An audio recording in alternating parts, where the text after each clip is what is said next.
171 de hoy día martes 24 de noviembre de 2020. Dejo constancia de la presencia del tribunal en su conformación original, esto es, magistrado Chaín vía remota, magistrado Bulleño en la dependencia del Centro de Justicia, González y Ocampo presencialmente en sala. Les voy a solicitar a los intervinientes, por favor, su individualización para el registro correspondiente.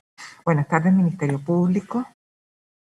Muy buenas tardes, sus señorías. Por el Ministerio Público, el abogado Rodrigo Álvarez y el fiscal Jaime Retamal, advirtiendo que minutos más tarde se incorporará la fiscal Jimena Chong. Gracias.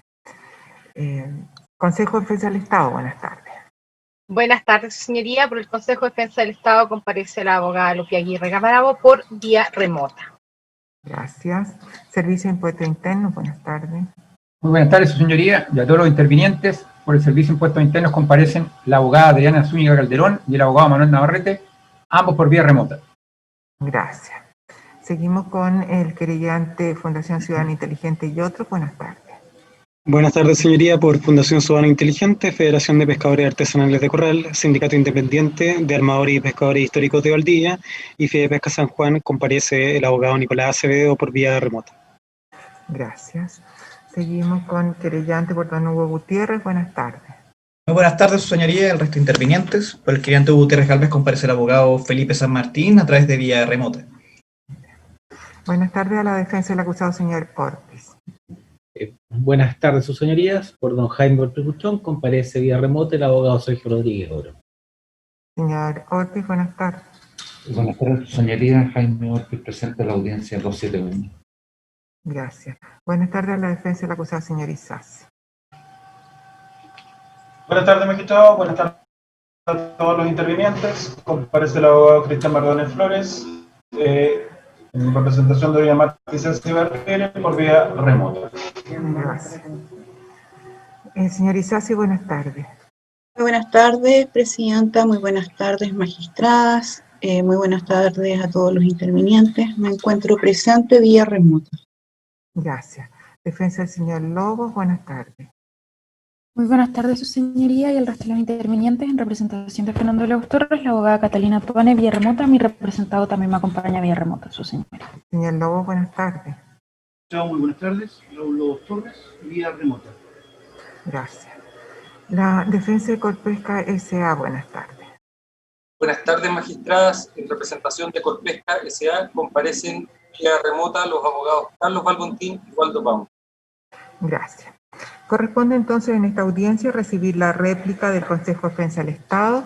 Le damos la palabra y le solicitamos, por favor, también haga su exposición de manera que podamos tomar los apuntes correspondientes. La escuchamos.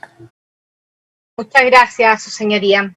Su señoría, el Consejo de Defensa del Estado va a estructurar sus alegaciones intentando complementar aquello que ya ha sido señalado por el Ministerio Público a fin de hacer un uso adecuado de los tiempos que han sido entregados por el tribunal. En este sentido, haremos una leve referencia respecto a las conclusiones del delito de cohecho que han sido presentadas por parte de las defensas, respecto del delito de fraude al fisco y finalmente respecto del delito atribuido a la empresa Corpesca. Esto es la responsabilidad penal, ¿no es cierto?, de la empresa en los hechos que están siendo sometidos a conocimiento de este tribunal. Su señoría, respecto del delito de cohecho en sí mismo, imputado tanto al señor Ortiz como al imputado a la señora Isasi, no cabe duda que la gran discusión en este juicio es una discusión de carácter jurídico, como ya lo hubiéramos adelantado al momento en el cual hicimos nuestros alegatos de apertura. Y en ese sentido, de las conclusiones que hay que hacerse cargo es de quién se hizo cargo de estos puntos jurídicos, ¿no?, que es la defensa del señor Ortiz, el señor Rodríguez Oro. No voy a reiterar ya todo lo señalado por el Ministerio Público, pero sí quisiera hacer algunas precisiones respecto a algunos antecedentes que fueron presentados por parte de la defensa del señor Ortiz.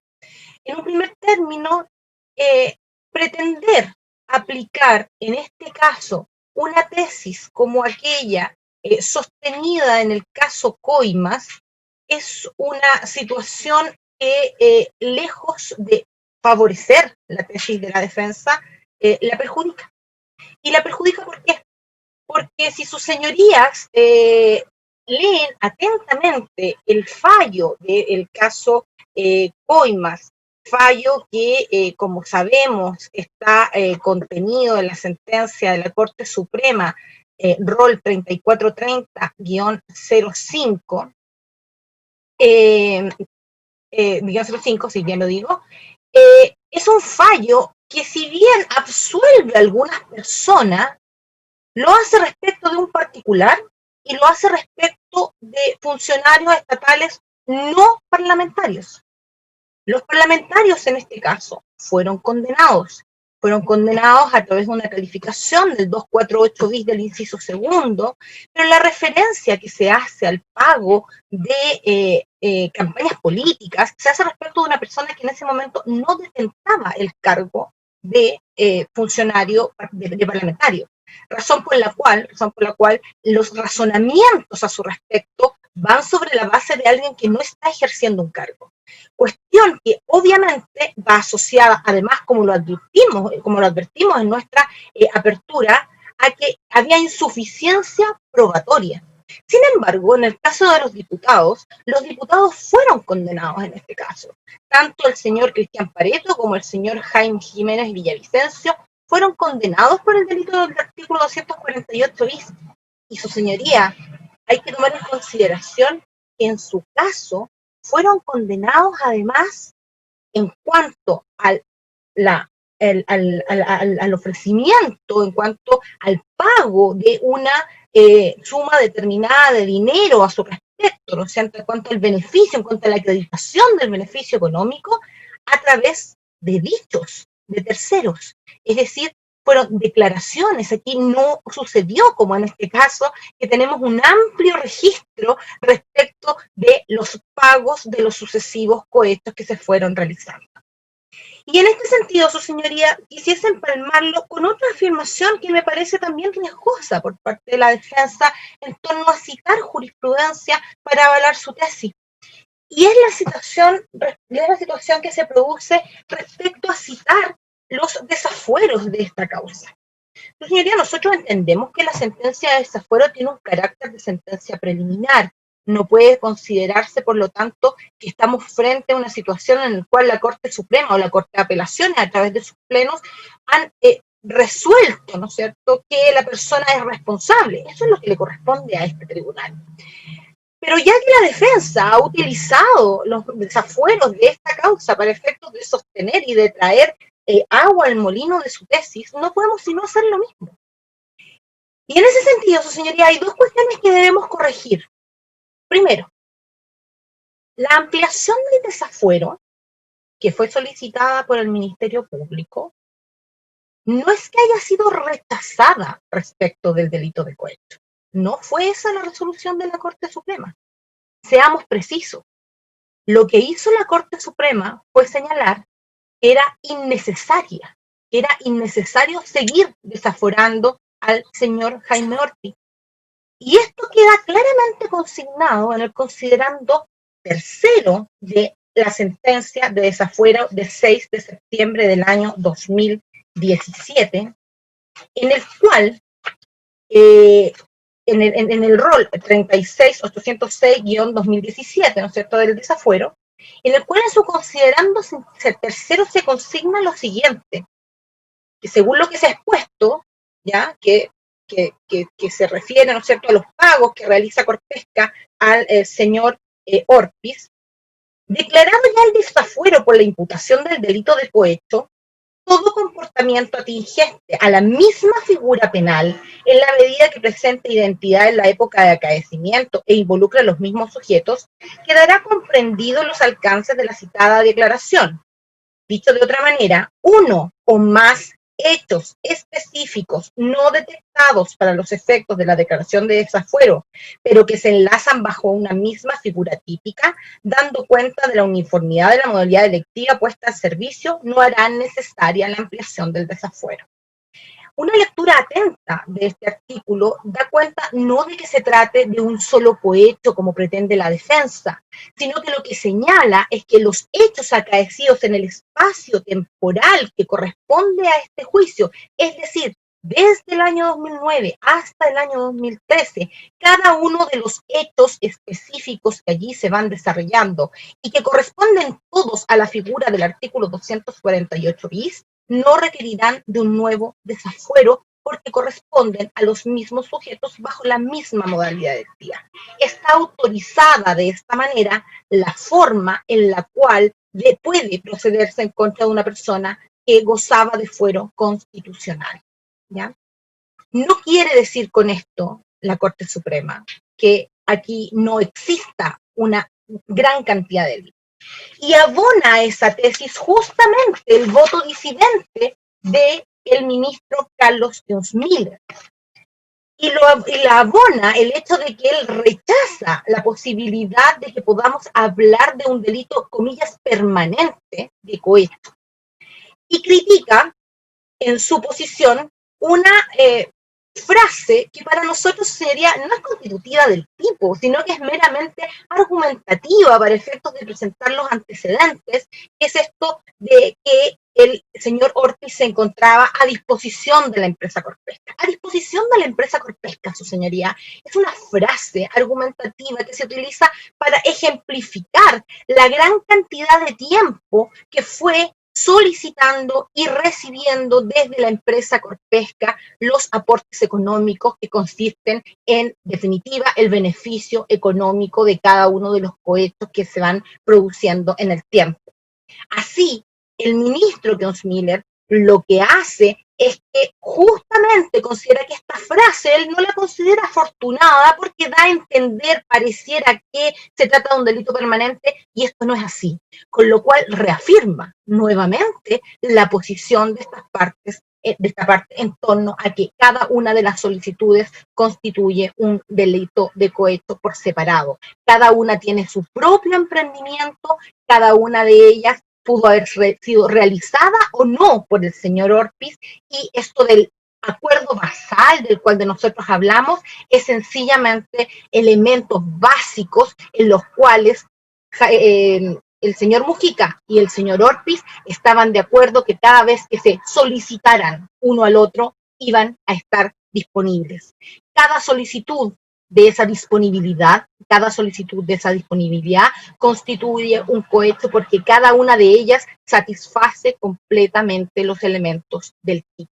Y eso lo afirmamos y creemos que es lo que corresponde sancionar en este caso. Y en ese mismo sentido, otra de las cuestiones que se pusieron en tela de juicio fue el hecho de esta aplicación que se le da a los deberes del cargo de manera genérica. Ya fue muy bien explicado ayer por la fiscal, pero quiero nuevamente volver a los fallos de la Corte Suprema sobre la materia. Cuando nosotros afirmamos que la infracción a los deberes del cargo está dada por la infracción a los deberes constitucionales que regían respecto del señor Ortiz, con respecto a la señora Isasi, cuando afirmamos que respecto de estos parlamentarios, ellos infringen lo dispuesto en la ley orgánica, en los deberes que les son impuestos en la ley orgánica constitucional del Congreso Nacional, esta situación también está ratificada por los fallos de la Corte Suprema que desaforaron al señor Ortiz. La señora Isasi no tuvo que ser desaforada porque ya no era parlamentaria en el momento en el cual se produce su formalización. ¿Y qué es lo que nos señalan? El ministro Huica nos señala en su voto de prevención, en un voto de prevención, concurriendo, por supuesto, al desafuero, pero en el voto de prevención, ¿qué es lo que nos indica sobre esta infracción de deberes, su señoría? Nos indica que finalmente, no puede dejar de considerarse la situación actual de la institucionalidad chilena, llena de reparos por las conductas reprobables de un número importante de autoridades que no han cumplido con el deber de probidad que exige el artículo 8º de la Constitución Política de la República y en el caso particular de la Ley Orgánica Constitucional del Congreso Nacional en materia de ética pública que exige el mayor interés de la jurisdicción de atender claramente y sin embagues la preocupación justificada de la ciudadanía en sucesos de la naturaleza que se investiga en este procedimiento por parte del Ministerio Público.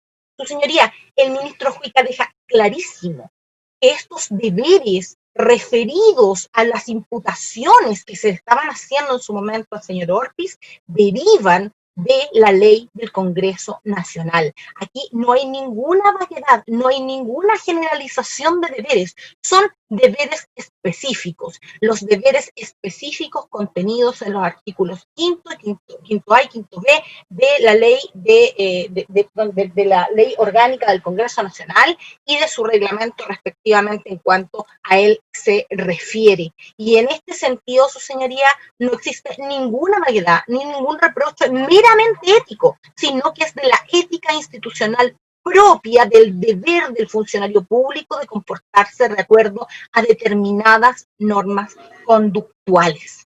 En ese sentido, señoría, la infracción de los deberes del cargo en este caso aparece como palmaria.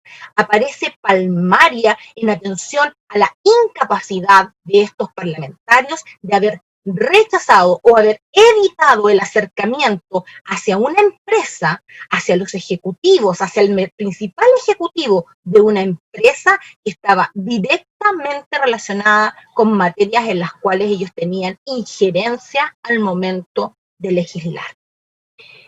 Y esto, su señoría, quisiese desde ya empalmarlo con algo fundamental, que es esta extensa interés o justificación por parte tanto de la empresa como por parte de los parlamentarios de disfrazar esto con otros nombres, como la defensa del norte, como yo actúo conforme a mis convicciones y no conforme a lo que la empresa hace. Otros parlamentarios votaron igual. Sí, su señoría, otros parlamentarios también votaron por las 5 millas. Sí, su señoría, otros parlamentarios también votaron por el no a las licitaciones o a la limitación de las licitaciones del 50% como venía inicialmente en la ley que viene del Ejecutivo. Otros parlamentarios también estuvieron de acuerdo con la fórmula original del royalty, sin perjuicio que no fue como salió. Otros parlamentarios también estuvieron de acuerdo. La diferencia de su señoría, que esos otros parlamentarios, la empresa Corpesca no les estaba pagando. Esa es la gran diferencia. Y eso es lo que hace que los parlamentarios traídos a juicio en este caso, deban ser sancionados por el delito de cohecho. Y en ese punto, no puedo dejar de referir, su señoría, un antecedente que me parece que es claro respecto a esta intención, ¿no?, de hacer parecer que todo era muy sencillo y que de verdad esto es un acuerdo de la Mesa del Norte, etcétera, etcétera, etcétera. Que es el correo electrónico enviado por el señor Ramón Pino el viernes 7 de diciembre del año 2012 a don Francisco Mujica.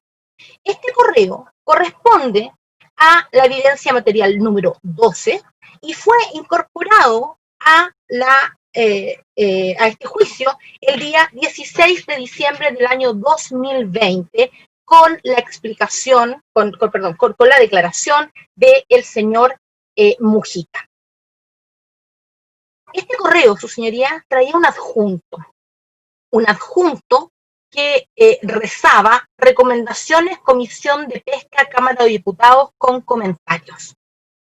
Este documento fue exhibido al señor Francisco Mujica, quien pudo dar pocas explicaciones respecto de él, especialmente de las observaciones que hacía el señor Pino. Pero ¿qué es lo importante, su señoría? Lo importante de este correo es que deja en su lugar cuáles eran las verdaderas intereses de la empresa en la tramitación de la ley. Obviamente, su señoría, obviamente, no todo podía ser a pedir de boca, como dice el dicho popular, de lo que la empresa quería, pero en lo central, ellos estaban satisfechos, y así queda de manifiesto en las observaciones que son puestas por este empleado, este ejemplar empleado de la empresa Corpesca, que le envía al señor Mujica a fin de estar de acuerdo, ¿no es cierto?, en ciertas cuestiones básicas. Dentro de esas observaciones, por ejemplo, respecto al artículo 26A, podemos ver que las observaciones que pone el señor Pino son algunas como 20 años renovables aprobados por el Senado son adecuados y no se deben arriesgar. 20 años renovables aprobados por el Senado son adecuados y no se deben arriesgar. Es decir, las licencias transables eran también transables para la empresa Corpesca. Renovación de licencia y causales de no renovación. No arriesgar la renovación en sus causales aprobadas en el Senado. Licitaciones hasta el 15%. Hay un alto nivel de consenso respecto a licitaciones. Al menos este artículo pone un techo. Si pasa mixta, difícilmente va a salir cero licitación. Existe al fin y al cabo una convergencia en torno a entender qué era lo más provechoso para la empresa en la discusión de una ley de esta naturaleza. Y quizás una de las cuestiones que aparecen como más relevantes en este documento es que a esa fecha, 7 de diciembre del año 2012, el señor Pino se daba la libertad todavía y la mantenía, por supuesto, porque sabía que el señor Orpiz iba a hacer nuevamente solicitudes de dinero al señor Mujica, sabía que podía contar con este parlamentario, de poner entre paréntesis respecto de determinadas cuestiones, FMO/JO. Se lo preguntamos varias veces, como lo recordarán su señoría, al señor Francisco Mujica Ortúzar, qué quería decir la inicial JO respecto de un proyecto que debía ahora pasar al Senado. Pues bien, su señoría, parece más o menos obvio que JO corresponde a Jaime Orpiz, así como FMO corresponde a Francisco Mujica Ortúzar. No se diga más entonces, su señoría, a nuestro juicio, respecto de la convergencia de los intereses para efectos de favorecer a la empresa Corpesca y, por sobre todo, la incapacidad o el delito, la infracción que cometieron estos parlamentarios al no haberse inhabilitado la una, estando recibiendo aportes para el pago de su campaña política, en el caso de los aportes recibidos respecto del señor Carrillo, respecto también, afirmamos, de la última de las operaciones con respecto al señor Zavala, y además para el pago de su actividad política durante la época en la cual se desempeñaba como diputada para efectos de la realización de las fiestas de Navidad y fiestas del niño. Su señoría, la defensa de la señora Isasi dedicó largos minutos a hablar acerca de la prueba excluida que daría cuenta de la veracidad de estas actividades del Día del Niño y de la Navidad, y que había sido realizada en varias partes, no solamente en la ciudad de Iquique, sino que en Alto Hospicio, etcétera. Su señoría, nadie niega la existencia de esas actividades. Es más, en este juicio están acreditadas. Hay una boleta, hay una factura, perdón, como lo recordaremos, que da cuenta de esas actividades, entre comillas, porque obviamente está emitida como actividades de la empresa Corpesca, pero hay múltiples declaraciones que dicen que esa factura es ideológicamente falsa, porque lo cierto es que no hubo ninguna actividad de la empresa Corpesca, sino que lo que se pagó fueron las fiestas de Navidad de la señora Isasi. Fue una fiesta que realizó ella. El punto está, su señoría, que ese beneficio económico que ella recibe es constitutivo del delito de cohecho. Aquí nadie niega que las actividades se hicieron, no era necesario probar aquello, no se niega que se hicieron. Lo que no corresponde es que la señora Isasi le haya pedido al señor Mujica, adelántame 8 en vista de los 40. 8, su señoría, que a esta altura ya nadie puede creer que son 8 cajas de dulce, que no coinciden con montos, que no coinciden con números, que no coinciden con absolutamente ningún elemento. Y en este sentido, su señoría, reafirmar lo ya señalado por el Ministerio Público. Me parece que es la primera vez en mi vida que estoy en un alegato de clausura donde la defensa basa su alegato de clausura en las declaraciones de testigos que no vinieron al juicio. Aquí no vimos y no se presentó en ningún momento un incidente de entorpecimiento, solicitud de suspensión del juicio, solicitud de que los testigos de la señora Isasi pudieran ser compelidos a venir al tribunal a declarar. No hubo ninguna solicitud de ese tipo, su señoría. Aquí no hubo una negación del derecho de la defensa para efectos de que presentara a sus testigos en juicio.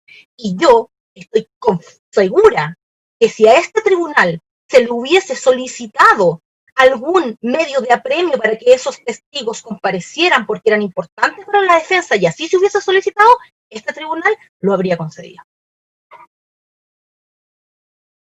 No me voy a extender más respecto del delito de cohecho por el poco tiempo, ¿no es cierto?, que tengo para estos efectos y porque creo que todos los elementos han sido ya abarcados por el Ministerio Público. Sí me voy a referir ahora a algunos elementos básicos respecto a la imputación por delito de fraude al fisco, básicamente aquí no hay una negación, salvo en aquellos hechos en que hay negación, ¿no es cierto?, que de eso me voy a referir después. Pero en términos generales, la gran imputación respecto de fraude al fisco, no existe negación por parte de la defensa. La defensa, los hechos en sí mismos los reconoce. El haber actuado, ¿no es cierto?, de manera ilícita en la contratación de las señoras Molina, Candia, Gatica,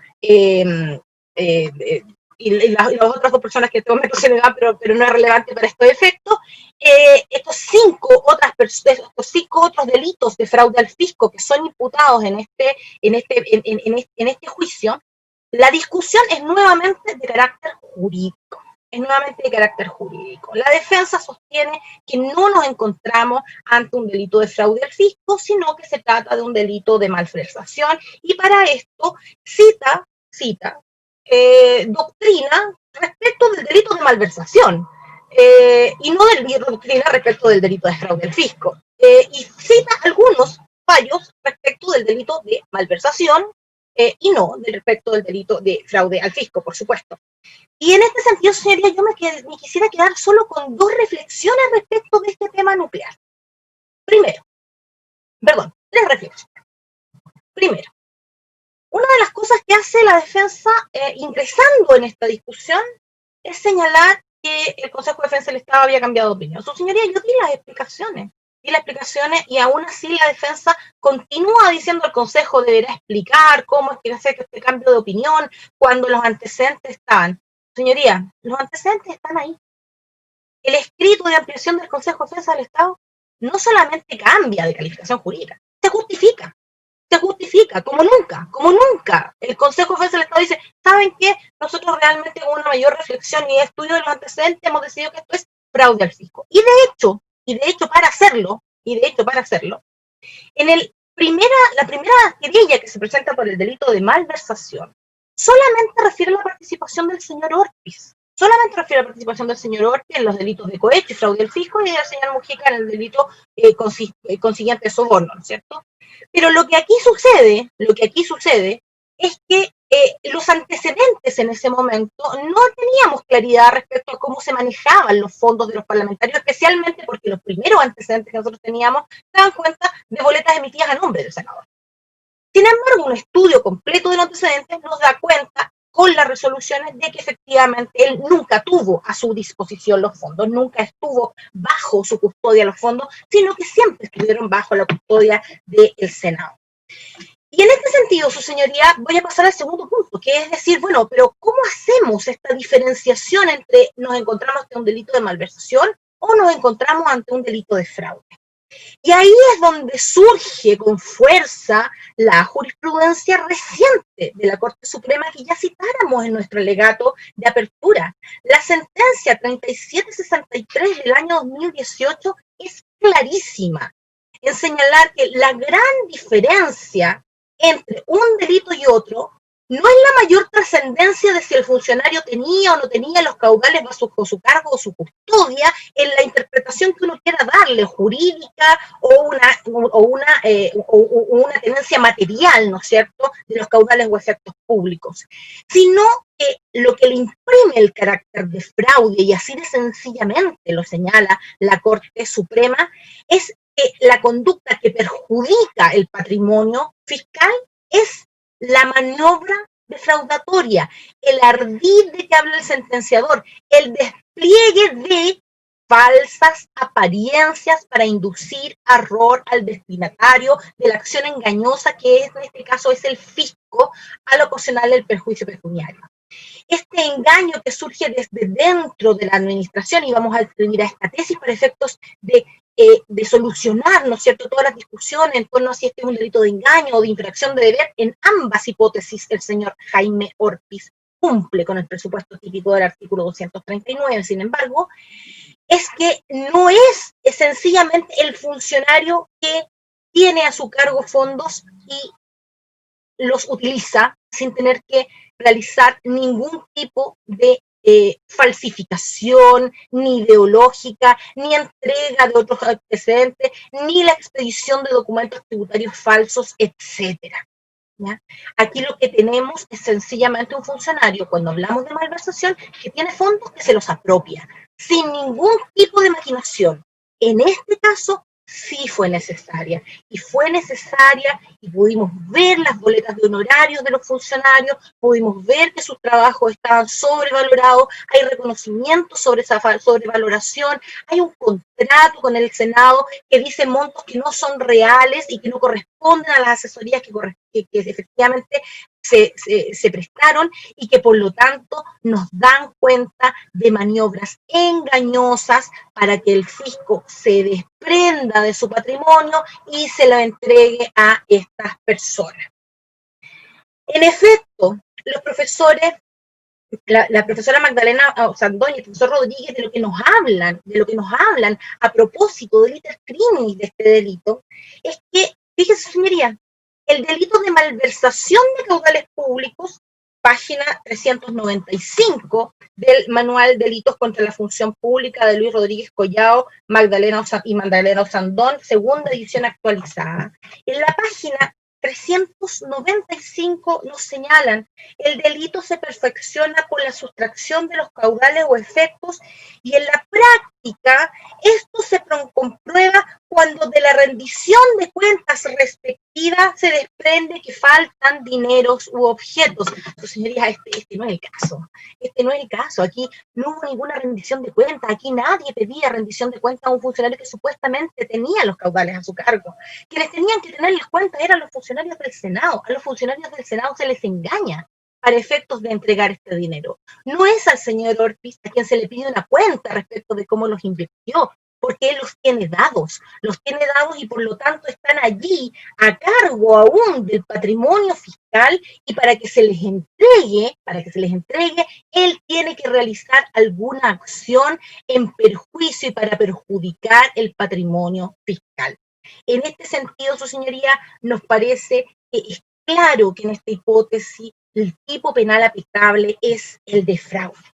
Y aplaudo el interés, porque así además estaba consignado en nuestra querella inicial, el interés de la defensa en torno a señalar y referir en esta parte a el profesor Bunster. El profesor Bunster, efectivamente, al cual yo tengo un profundo respeto, un gran teórico, realmente se extraña, sobre todo su calidad como maestro, ¿no? El profesor Bunster critica un poco esta posición, la critica, y el profesor Bunster señala que esto significaría que los únicos que pueden cometer, al fin y al cabo, el delito de malversación, como también lo dijo la defensa, son aquellas personas que tienen los caudales a su cargo ahí, bajo sí, como el cajero, ¿no? Y lo que siempre va a determinar que, en definitiva, sea una persona de menor rango al que se le impute este delito de malversación, que es mucho más gravoso, ¿no es cierto?, en cuanto a su penalidad, o era, que el delito de fraude al fisco. Y más allá de que en este caso creemos que aún con la tesis del profesor Bunster no se dan las hipótesis de hecho, cuando uno asume la tesis de un determinado autor, entonces la tiene que asumir por completo. Y si vamos a asumir que esto es malversación de caudales públicos en los términos señalados por el profesor Bunster, entonces tenemos que asumir que para profesor Bunster el artículo 235, que habla acerca de la restitución, importa que el reintegro solo podría eximir de responsabilidad criminal si se produce antes de descubrirse la sustracción por la autoridad respectiva o antes de iniciarse la acción criminal del inculpado en su contra. Y además, el profesor Bunster agrega que exime de esta responsabilidad criminal por el delito de malversación y la traslada al artículo 235 solo, única y exclusivamente si ya no existe persecución penal en su contra. De lo contrario, en lo que estamos es en un atenuante. Por lo tanto, acogiendo nuestro parecer la tesis correcta, que es que este se trata de un delito de fraude al fisco y no la tesis de la defensa, consideramos que no puede entenderse que estemos ante una situación del artículo, de todas formas no puede entenderse que nos encontremos ante una situación del artículo 235, porque si vamos entonces a señalar que la tesis es de la defensa, es decir, que esto realmente es una malversación de caudales públicos, entonces esa tesis tiene que seguirse con todas las consecuencias que yo traigo para los autores que consideran que estas son hipótesis de malversación de caudales públicos. Y es que no puede sino entenderse que la restitución de la que habla el artículo 235 no puede producirse después de iniciada la persecución penal respecto de la persona, pasando a ser meramente una atenuante. Y en ese sentido, sus señorías, la aplicación de la penalidad existiendo esta, comillas, restitución que se supone que realiza el funcionario es absolutamente irrelevante, porque nuevamente nos trasladamos a la figura del artículo 233 con las penalidades que su señoría ya conocen. Bajo este panorama, entonces, su señoría, nos parece claro que la última jurisprudencia sobre la materia y que la doctrina en general considera que mediando engaño para efectos de obtener el desprendimiento del patrimonio por parte del ente, comillas, engañado o el ente al cual se pertenece, en el fondo es un engaño desde adentro, es que no corresponde la aplicación del tipo penal de malversación, sino que lo que corresponde es la aplicación del tipo penal de fraude al fisco, como ha sido solicitada por esta parte querellante y por el Ministerio Público. Dicho aquello, su señoría, pasaremos a hacernos cargo ahora, ya en cuestiones más bien de hecho, para efectos de la acreditación del fraude respecto de la defensa del señor Lobos. Su señoría, estimamos que en este juicio, atendida la forma comisiva del delito de fraude al fisco por parte del señor Jaime Ortiz, hay antecedentes suficientes para tener acreditado tanto el delito como la participación del acusado Lobos en el delito de fraude al fisco. Y por supuesto, del señor Ortiz en el mismo ilícito. Hay varios hechos que obviamente no vamos a controvertir. Hay contratos que fueron suscritos, hay emisión de boletas, hay emisión de informes y hay pagos. En eso no difiere mucho de las otras formas comisivas de los fraudes al fisco. Aquí lo que hay, sin embargo, es una propia confesión, ¿no es cierto?, por parte del señor Jaime Ortiz, que en los 5 casos anteriores, eso él les pagaba menos y se quedaba con parte del dinero, pero en estos nuevos casos, en este nuevo caso, que es el caso del señor Lobo, y que además es el caso de la señora Hus, simplemente se trató de un mayor pago por la prestación de servicios.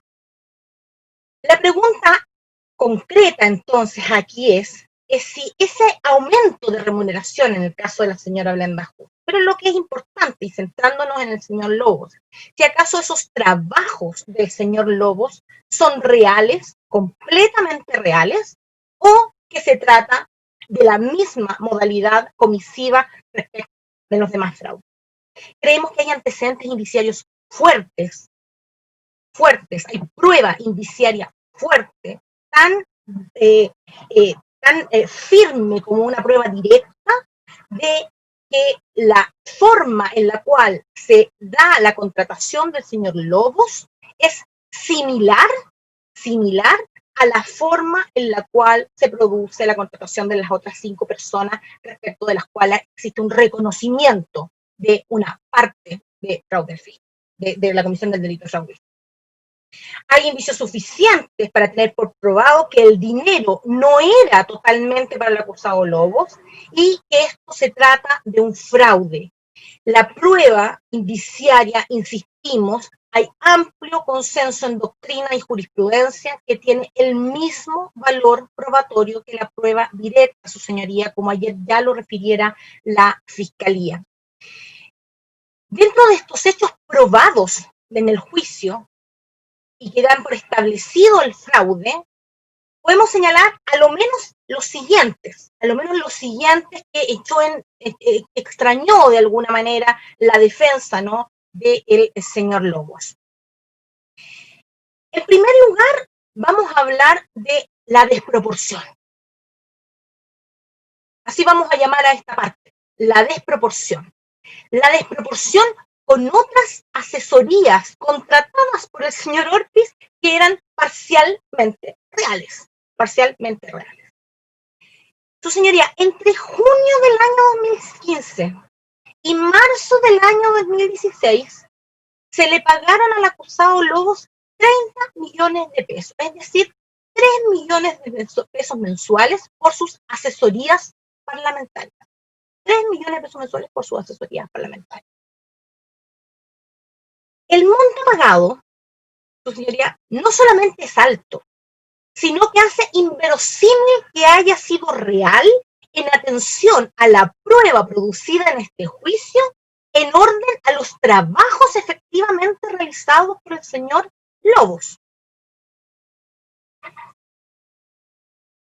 En los casos de los imputados, perdón, de los testigos, en este caso, en el caso de los testigos, Gacitúa, Molina, Lara, Jara y Candia, ahora los recordé, Gacitúa, Molina, Jara, y Candia, la dinámica comisiva desde el año 2019 respecto del acusado Ortiz era más o menos la misma, salvo por un detalle, la transferencia y los pagos de crédito y el reconocimiento, por supuesto. Pero respecto de estos asesores, también el señor Ortiz les pidió la realización de una parte de trabajo. No era dinero que sencillamente, completamente iba a en su provecho, sino que había una parte que efectivamente correspondía al pago de sus honorarios reales. Y esa parte, su señoría, si ustedes recordarán, eran sumas que iban entre los 150 y 250 mil pesos, dependiendo de las personas que se trataran y las fechas en las cuales se realizaban esta asesoría. En efecto, la última boleta de honorarios, la número 143 de la señora Carolina Gacitúa, que es de 15 de abril, del año 2015, es por un monto líquido de 2.418.254 pesos. Ese es el monto líquido de la boleta de la señora Gacitúa. Ese mes la señora Gacitúa hizo un depósito al señor Ortiz por 962.000 pesos y luego de esto y los pagos de los créditos comienzan al mes subsiguiente las asesorías del señor Lobos. Es así como esta boleta de la señora Gacitúa, cuyo monto bruto asciende a 2.686.695 pesos, es prácticamente lo mismo que los 3 millones de pesos que posteriormente se pagan al señor Lobos. Y quisiese recordar aquí la declaración de la señora Carolina Gacitúa de por qué ella deja de emitir boletas. Sus señorías recordarán que en su declaración ella señala que ella tiene que dejar de emitir las boletas al Senado porque es bloqueada en el Servicio de Impuestos Internos a raíz justamente de esta investigación y de la investigación que estaba siguiéndose en su contra por los delitos tributarios. Al ser bloqueada en el Congreso, obviamente Jaime Ortiz pierde a esta persona, que además está siendo objeto de investigación, por lo tanto ya tampoco podía seguirle pidiendo más antecedentes, más boletas, ¿no es cierto?, para poder hacerse de los fondos del patrimonio fiscal del Senado, y por lo tanto entra en el juego el señor Lobos. En su declaración, el señor Orpi nos dice que Lobos reemplaza a Gacitúa. Así no lo dice. Y eso es cronológicamente correcto. Pero dice que, obviamente, en aguas de su molino, que la asesoría de la señora Gacitúa estaba sobrevalorada, pero en el caso del señor Lobo esto no era así. Esto era real. Entonces, señoría, no es verosímil la versión y no es verosímil por los antecedentes que además vamos a pasar a referir a propósito de las conclusiones, ¿no es cierto?, que realiza la defensa del señor Lobos. El señor Ortiz en su declaración dice que la diferencia entre Gacitúa y entre el señor Lobos es que él se preocupó de que toda la asesoría se gastase solo en la asesoría que le iba a prestar ahora a él el señor Lobos. Pero, ¿cuál es la motivación de pagarle 9 o más veces de lo que le pagaba, perdón, 9 o más veces de lo que le pagaba realmente a Carolina Gacitúa a el señor Lobos? No hay explicación alguna, su señoría. Y no hay explicación alguna porque mientras que la señora Gacitúa formalmente aparecía ganando 2,5 millones líquidos, un poco más de 2,5 millones líquidos aproximadamente, ella no solamente realizaba efectivamente algunos informes para el señor Orpiz, como lo señaló, sino que además se ocupaba de sus cuentas, se preocupaba de conseguir otras personas para efecto de solventar los gastos del señor Orpiz, tenía una profunda confianza con ella y además realizaba una serie de comunicaciones con su propia secretaria y coordinaciones, según lo declaró ella misma en este juicio. En el caso del señor Lobos, cuya declaración no tuvimos en este juicio, pero obviamente eso no tiene ninguna relevancia para efectos de ponderarnos la prueba indiciaria, solamente lo estoy refiriendo para que no hayan confusiones.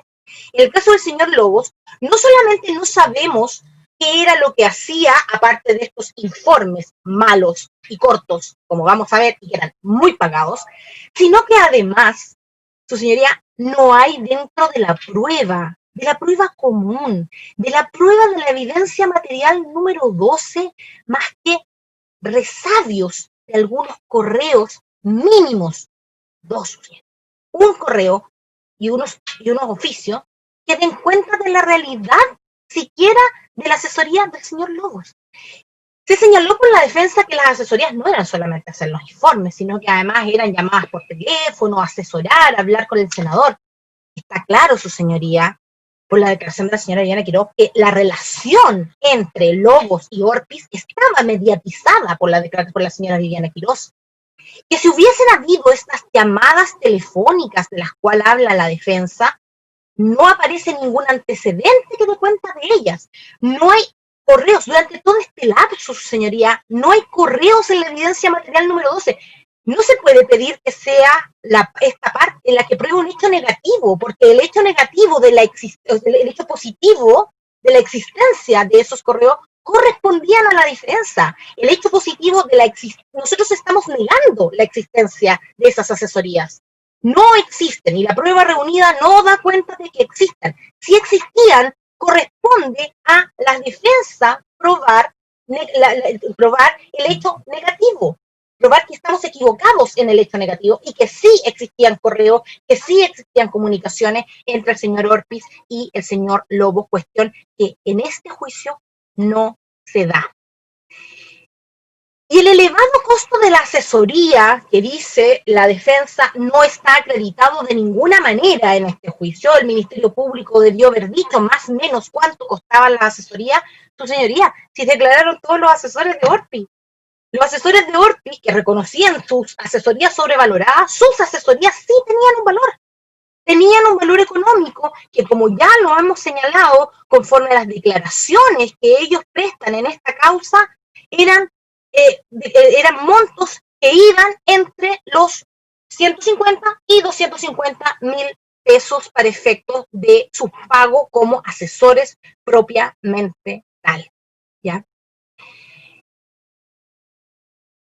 Otro antecedente relevante, aparte del elevado costo de las asesorías, 3 millones de pesos reales supuestamente versus vamos a poner el mayor monto, 250.000 pesos de las asesorías que pagaba antes el señor Orpiz, un mes antes, o sea, 2 meses antes, perdón, no hace 100 años atrás, o hace 10, o cuando empezó su actividad parlamentaria, sino que los meses anteriores a este.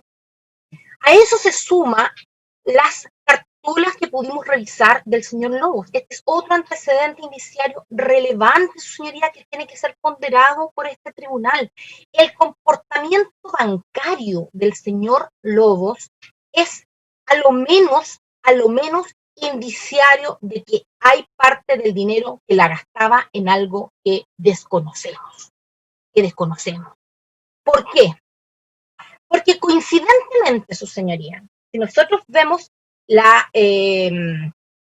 evidencia material los otros medios de prueba número 281, que se incorporan las cartolas del señor Lobos, cuya fecha no anoté, pero voy a buscar, su señoría, y le voy a dar la fecha de incorporación.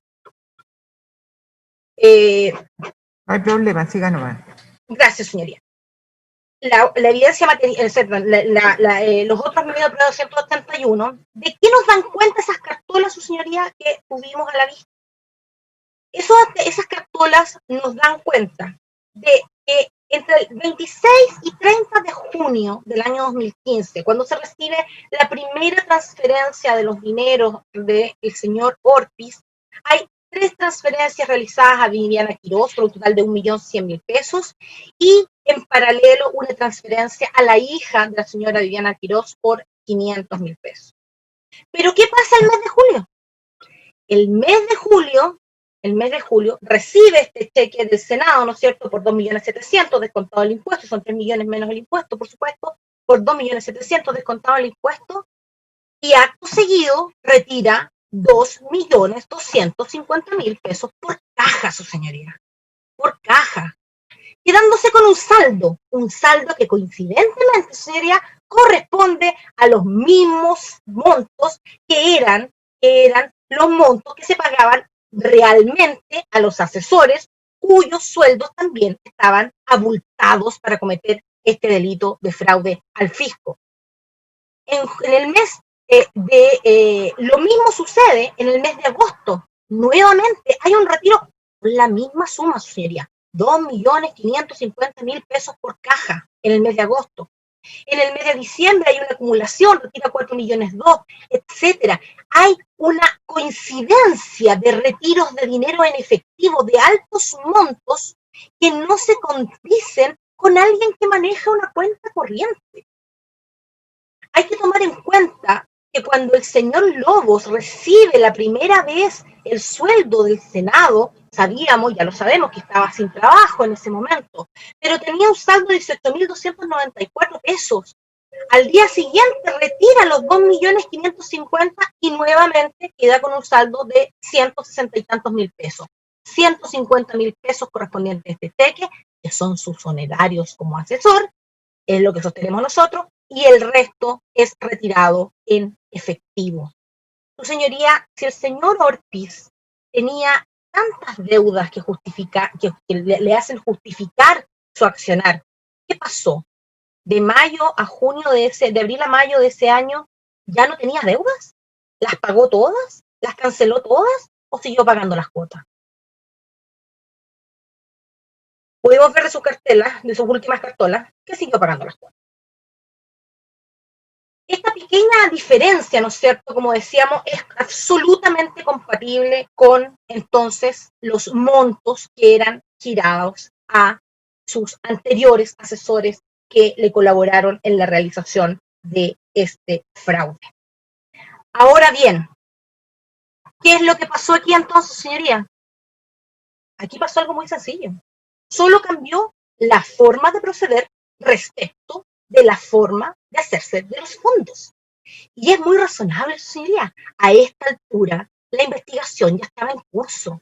Obviamente el señor Orpiz seguía necesitando dinero, pero no podía seguir utilizando el mismo método, sobre todo una vez que la señora Gacitúa había sido bloqueada en el servicio de impuestos internos. Cuando él señala, no hay nada más difícil, cuando el señor Ortiz señala que nunca recibí ni un centavo y que todos los informes fueron efectivamente realizados, su señoría, es una cuestión que se pone un manto importante de duda, que hay prueba indiciaria que da cuenta de que esto no puede ser así y de que efectivamente esto responde a una misma forma de defraudación en donde solo cambia la forma de proceder respecto de la hacerse del resto de los fondos. Y que a ello se suma la operación que claramente se realiza con la señora Blenda Hus. La señora Blenda Hus, que ya el año 2013, cuando había perdido los fondos que le aportaba Corpesca, le aumenta, recordémoslo, su señoría, un 63% del sueldo. Justo al mes siguiente en que deja de recibir los aportes de Corpesca porque explota el caso a raíz de la señora Marquisasi y el señor Mujica tiene que retirarse de la empresa Corpesca. En un caso suple esta falta en su presupuesto con la señora Blenda Hus y esta vez suple esta falta en su presupuesto respecto de la señora Casitúa con el señor Lobos. ¿Y esto por qué? ¿Cómo todos estos elementos se van uniendo? ¿Cómo se van uniendo? A Lobos, como ya lo dijimos, se le pagan más de 30 millones de pesos en 10 meses. Entregó un número de 6 informes por esos 30 millones de pesos. Es decir, recibe más de 3 millones de pesos mensuales o 5 o poco menos de millones de pesos por informe. Esto no se condice esta cantidad de dinero destinado al pago de estas supuestas reales asesorías, porque la declaración del acusado Ortiz es poco creíble en la forma como él se ha comportado de manera anterior a la realización de este hecho concreto de fraude al fisco. Porque como se señaló y no se dio ninguna explicación verosímil, no sabemos nada de su otro asesor, el señor Santiago Vera.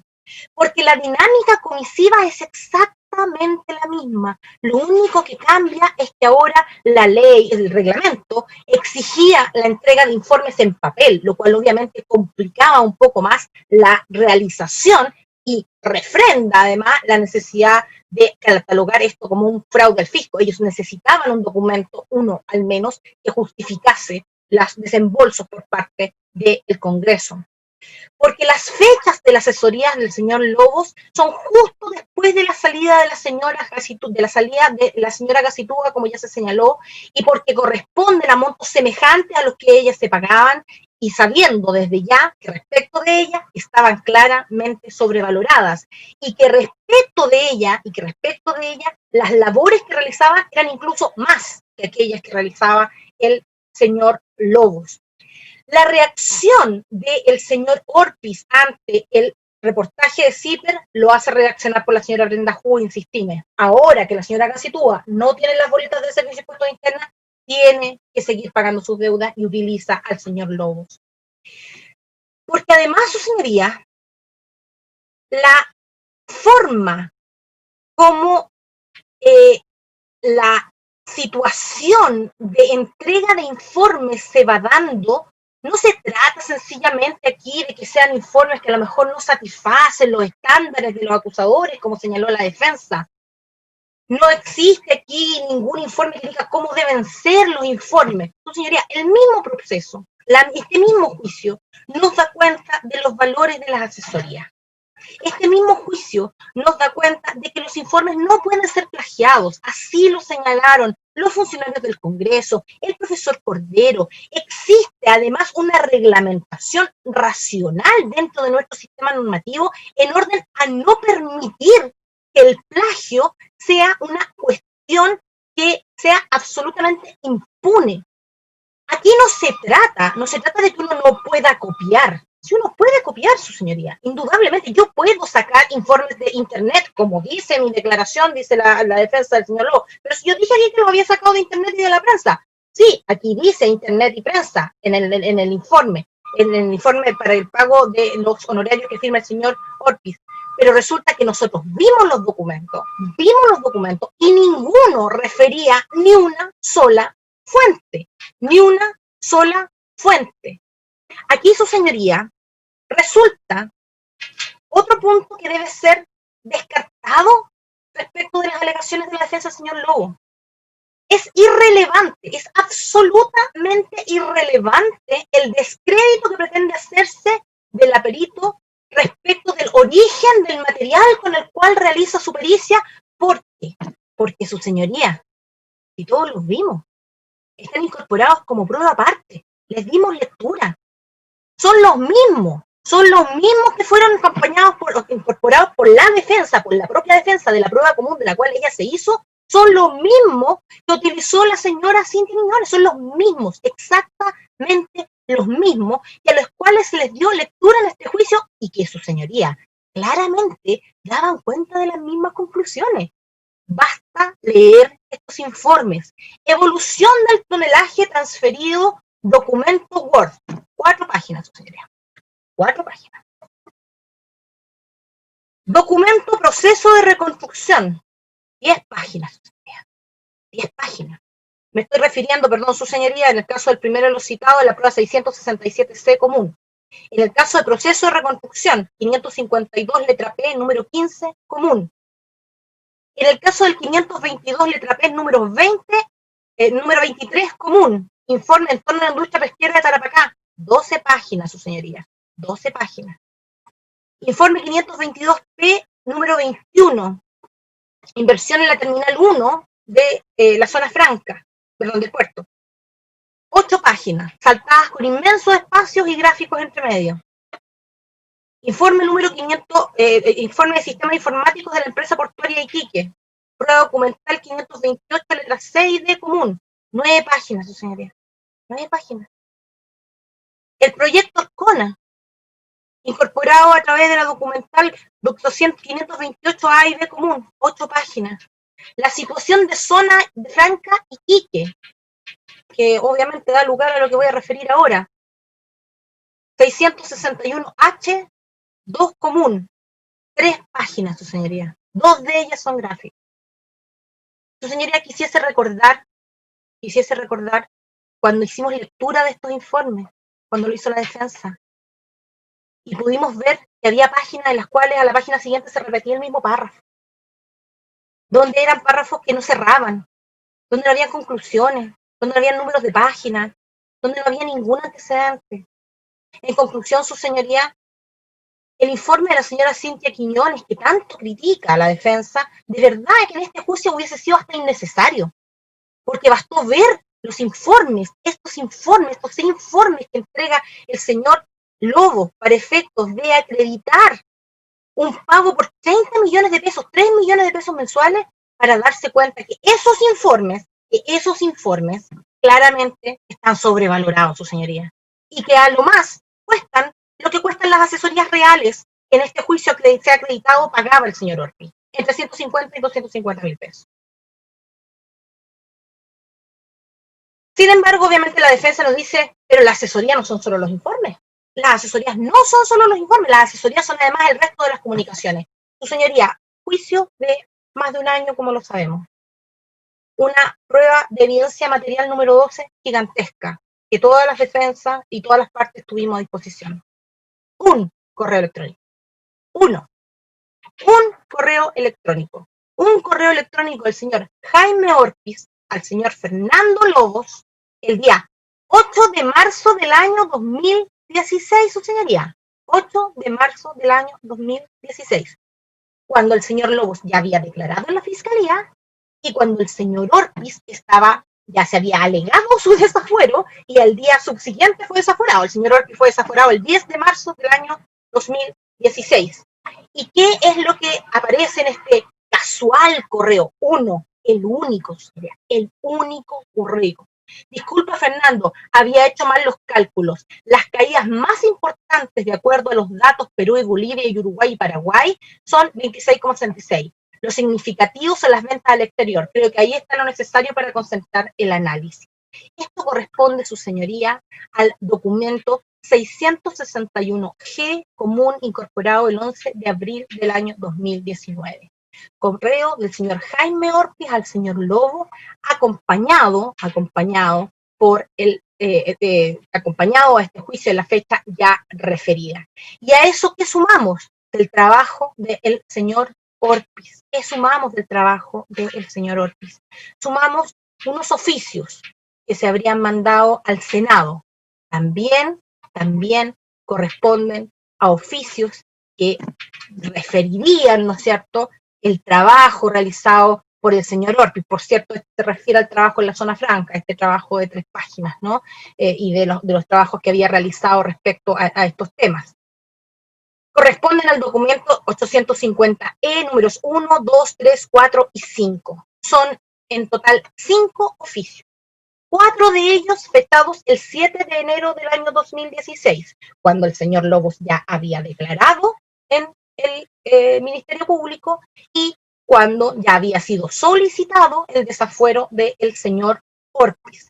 Son los oficios, del Senado número 42 a 45, los cuales, su señoría, son los 4 iguales, dirigidos a distintas autoridades, representando algunas preocupaciones del señor Orpiz respecto de la zona franca. Y posteriormente, uno de 16 de marzo del año 2016, posterior ya al desafuero del señor Orpiz, que se refiere exactamente a la misma materia. Esto, su señoría, un correo electrónico y 2 oficios en el fondo, porque no son una intervención y otro oficio. Esto, su señoría, supuestamente le costó al fisco 30 millones de pesos. No, su señoría. Esta es otra forma de operar bajo la misma modalidad. Solo hay un cambio en la forma como se paga, cómo se percibe el dinero y cómo se administra, porque obviamente no podían seguir realizándolo de la misma forma en atención a que ya había un descubrimiento de la actividad ilícita que se llevaba adelante. Todos estos hechos, a través de estos medios de prueba y de la inexistencia de material probatorio que pueda dar cuenta de que seriamente el señor Lobos podía ser pagado en la suma que se supone corresponde a su experiencia profesional, a su título profesional y a la calidad del trabajo acreditado en este curso, dan cuenta de que los informes son plagiados, son para justificar la salida del dinero, que si hubo alguna asesoría correspondía al mismo pago que se realizaba a todos los demás asesores y que corresponde a los montos con que él se quedaba en su cuenta corriente, los demás los sacaba, ¿no es cierto? Y se iban como dinero en efectivo, y que obviamente no es otra forma más de seguir cometiendo el delito de fraude al fisco. Son indicios concordantes, son indicios múltiples, son indicios compatibles entre sí y que nos llevan todos a la misma dirección: acreditar el delito y la participación de los acusados en el fraude al fisco que se les imputa. Por último, la defensa del señor Lobos señala que la acusación era defectuosa, cuestión que se le solicitó corregir en la etapa intermedia, porque señala que es 15 número 1 y 15 número 3 del Código Penal respecto a la participación. Su señoría, quisiésemos hacer aquí algunas digresiones. Obviamente la defensa no fue parte, ¿no es cierto?, de la etapa intermedia. Una de las cuestiones que se discutió en la etapa intermedia era que las defensas debían señalar cuáles eran sus argumentos de defensa a efectos de poder discutir la prueba. La forma en que fue señalada fue muy general, respecto de todos. Por lo tanto, nosotros, incluso hasta esta apertura que tampoco se señaló por parte de la defensa, no sabíamos, como sí lo hizo en su clausura o lo trató de deslucir en su clausura, si se iba a alegar o no la calidad de funcionario público del señor Lobos. Bajo esa hipótesis, señoría, y aquí voy a ser muy breve porque esto es derecho, que sus señorías lo manejan demasiado bien, bajo esa hipótesis, a esta parte, si obviamente la calificación jurídica que iba a alegar la defensa es que era funcionario público, entonces 15 número 1. Si dice que no es que no es funcionario público, que no cabe dentro del artículo 260, como ella misma refirió, entonces su señoría es 15 número 3, porque es la forma como se sanciona a los partícipes por vía de comunicabilidad del delito de fraude al fisco.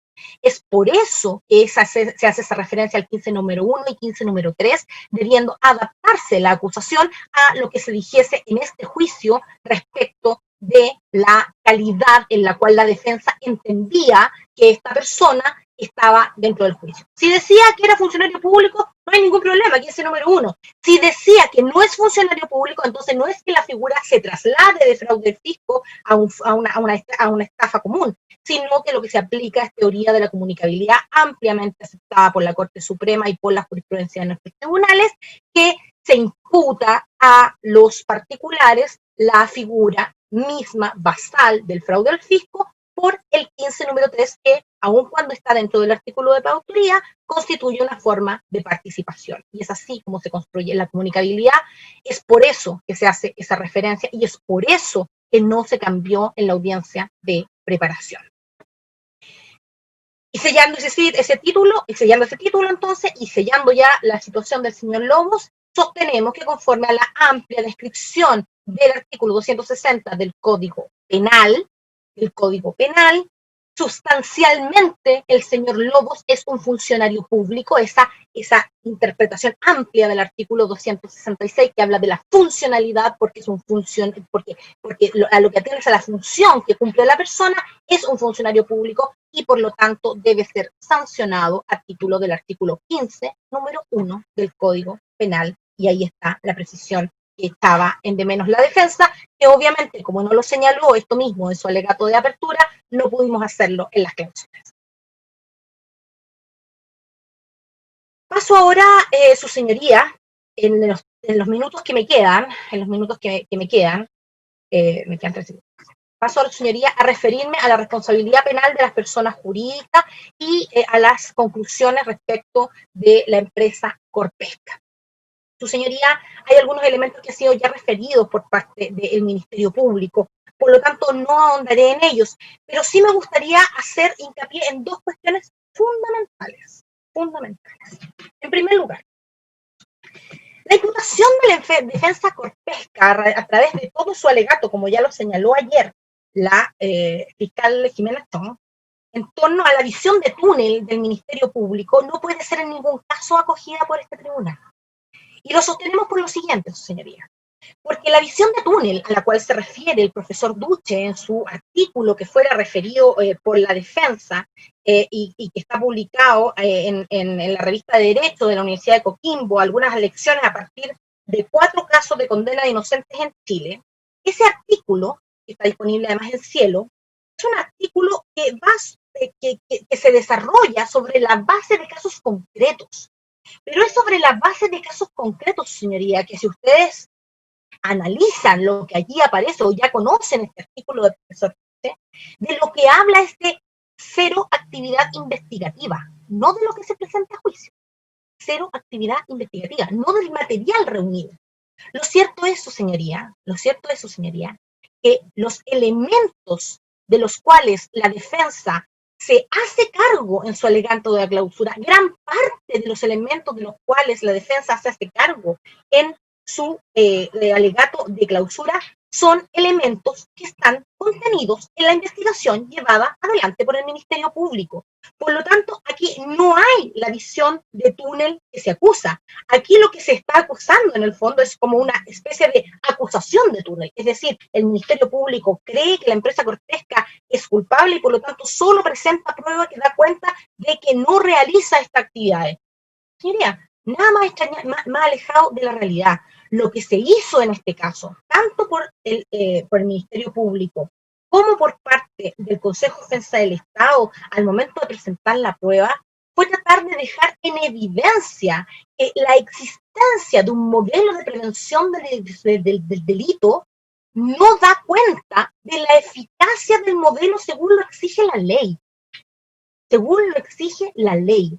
La ley habla de la necesidad de que los modelos sean reales, que sean eficaces. Así lo señala además la doctrina sobre este punto, sobre la realidad del modelo. Ya ha señalado bastantes argumentos del Ministerio Público en su alegato del día de ayer, pero no puedo dejar de recordar que una de las cuestiones fundamentales que se habla es respecto a que esos modelos deben ser eficaces, adecuados para la prevención y detección de los delitos, que deben ser modelos en el cual la actividad organizacional se oriente a la prevención de la comisión de delitos. En los términos, como lo señalara ayer el Ministerio Público respecto de la profesora Ana María Neira, en su artículo La efectividad de la política criminal Compliance Program como objeto de prueba en el proceso penal, publicado en Política Criminal, volumen 11, de fecha 22 de diciembre del año 2016. Esa efectividad, su señoría, y esa no efectividad es justamente lo que quedó acreditado en este juicio. Pretender una causal desculpación porque los hechos se cometieron, parte de ellos, muy recién adentrada a la vigencia de la ley y no existía experiencia en Chile respecto del compliance, perdón su señoría, pero hasta donde yo recuerdo fue la misma defensa de Corpesca la que señaló que en Chile la única experiencia de compliance que existía era respecto de los bancos. Es decir, profesionales capacitados para hacer compliance y que podían ser pagados por una empresa de Corpesca existían en los dichos de la propia empresa Corpesca. Esta visión de túnel se ve absolutamente desacreditada por la cantidad de antecedentes que había en la investigación que daban cuenta de las actividades realizadas por la empresa Corpesca, pero que sustancialmente no daban cuenta de esta eficacia, que es lo que quedó acreditado en este juicio, que era un simple programa de papel cuya importancia real se le dio después de acaecidos estos hechos. Que uno o dos funcionarios estuviesen muy interesados en el tema no revela nada, su señoría. No revela absolutamente nada. Que habían diarios murales donde supuestamente se publicó el código de ética, etcétera. Lo cierto es, su señoría, que lo que nosotros sí pudimos ver, y lo hicimos presente en nuestra apertura, es que donde apareció mencionado que existía el nuevo código de ética y el modelo de prevención del delito para difundirlo a todas las personas más allá de los anexos de contrato, fue en la publicación El Vocero, publicación que, como sus señorías recordarán, leímos el número 1 y era del año 2015. Posteriormente, a propósito de esta visión de túnel, ¿no es cierto?, se refiere a una serie de cosas que no se habrían hecho. Su señoría, la declaración de don Jaime Ortiz ante la Fiscalía duró varios días. La declaración del señor Francisco Mujica ante la Fiscalía duró varios días.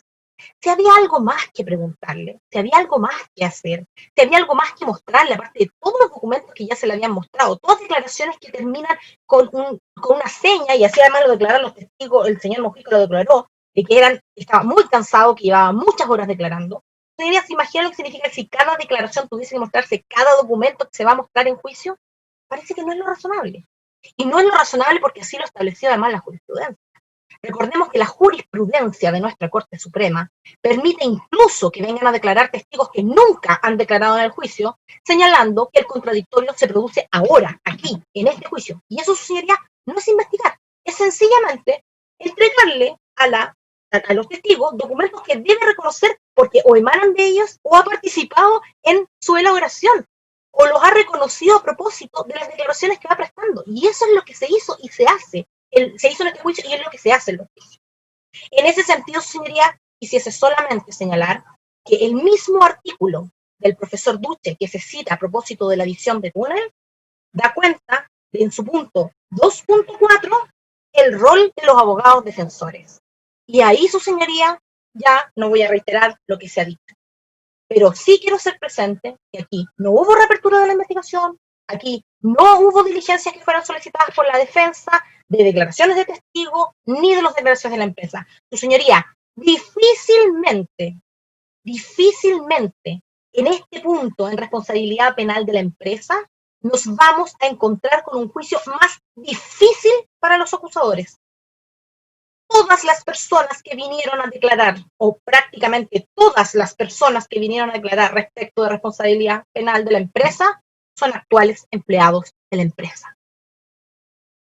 Resulta sumamente difícil, a través de un interrogatorio directo, poder abordar los temas que eran necesarios para dar cuenta de la ineficacia. Y aún así, su señoría, quedó acreditado en este juicio que durante el año 2010 No hubo modelo de prevención del delito.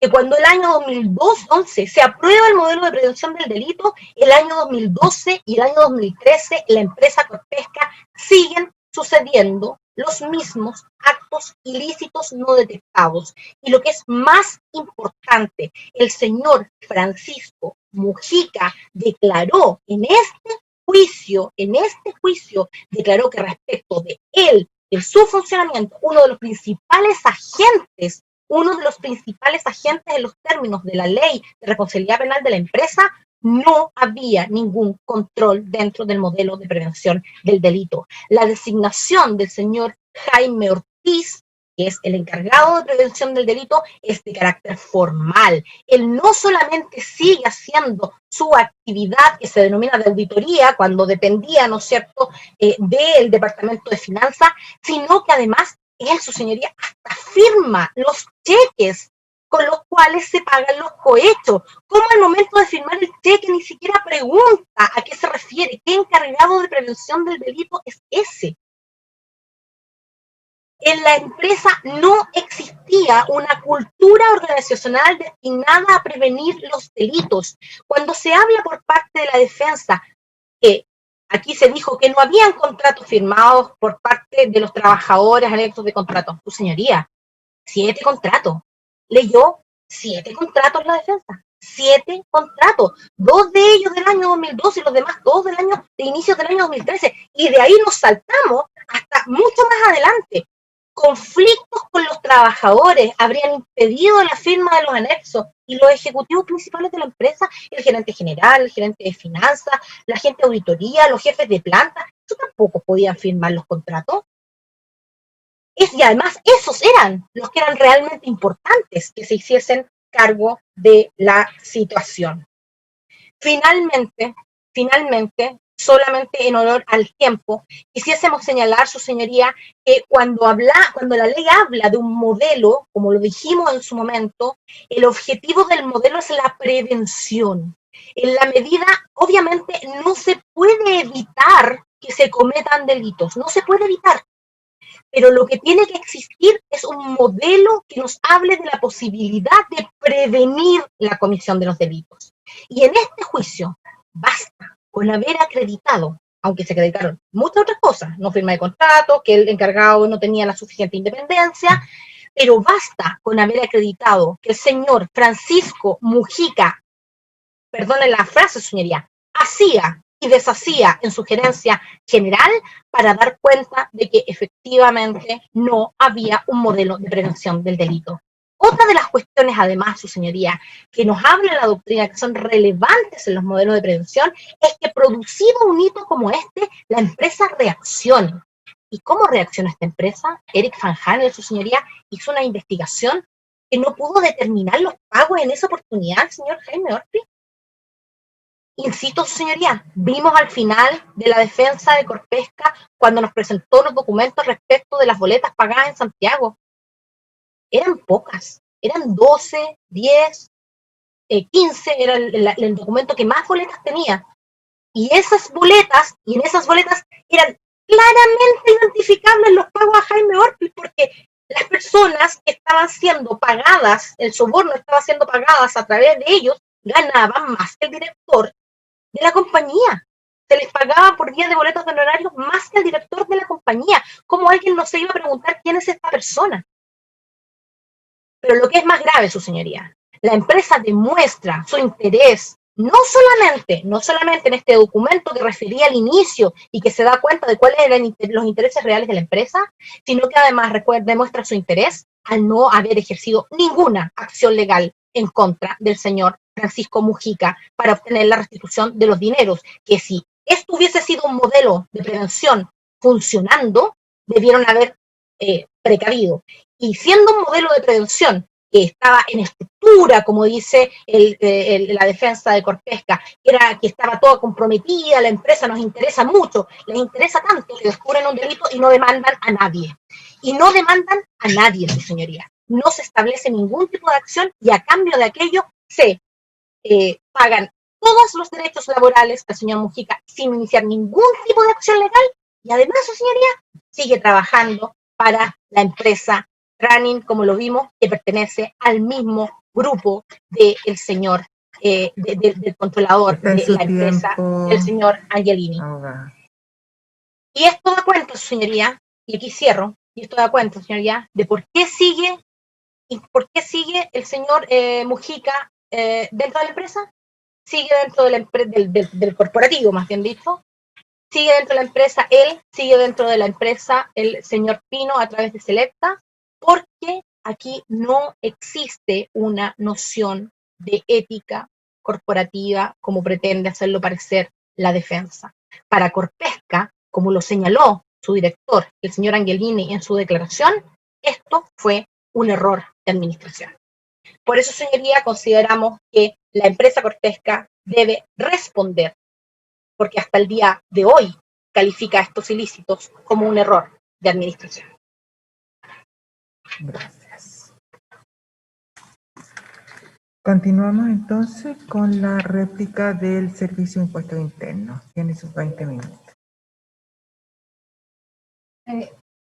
Doris, ¿Sí? ¿me puedes dar 5 minutos, sí. 2 minutos? Por favor. Sí. Gracias.